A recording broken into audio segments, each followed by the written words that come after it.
The three of you can let go. A voice cut through the pain like a ray of light in a thunderstorm. For a second, James didn't know if he heard the voice correctly and worried that his mind was imagining it purely from the stress. He soon felt a hand on his back. Enough. You can let go, a gentle voice said to him. Hearing the voice, James inadvertently released his grip. There was a moment of panic, thinking that he had failed Maya and Kate, but then he slowly realized that the wolf didn't tumble to the ground. It just hung in the air, swaying slightly from being released. James looked to the owner of the hand. You did a good job, Raul said with a smile. A loud laugh was soon heard. I was worried that I was going to need to step in and help the three of you. Sam stood behind Maya, who was sweating profusely. But it's better for them to experience it, Raul said to Sam. Slowly, the feeling of exhaustion faded away.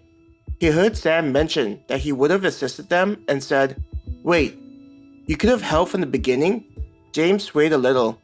His body still recovering from the effort of holding up the monster added to the confusion he was feeling from Sam's words. But then you wouldn't have gained the training, Raul said, patting him on the back encouragingly. The best time to train is when your body is tired. It'll help to stimulate your muscles. I think I'd rather just rest and enjoy the night, Maya complained, pouting after learning that they had exerted so much effort when it wasn't necessary. Kate smiled warily.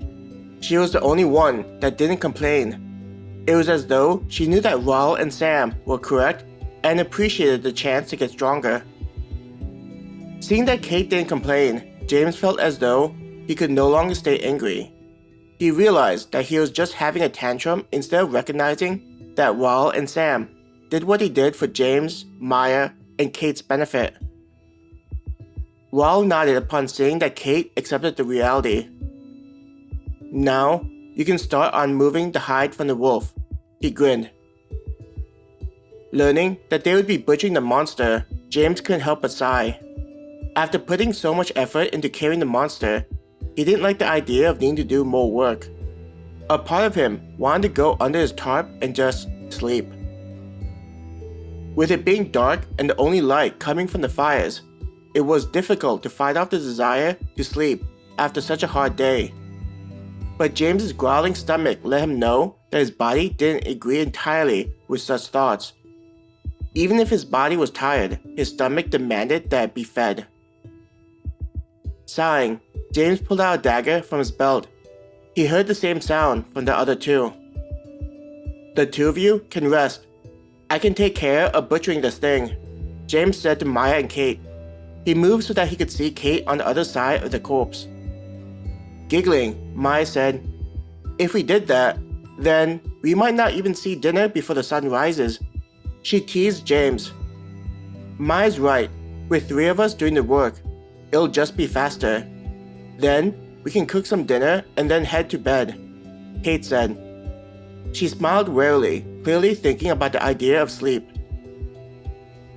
The others in the group, the ones not standing watch, were already positioned under their respective tarps.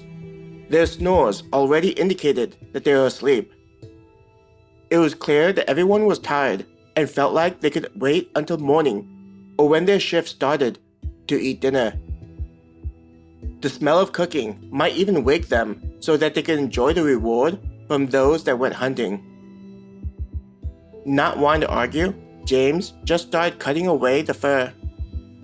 The others soon followed James's action, the blades of their daggers soon being heard cutting into the monster's flesh to remove the thick coat.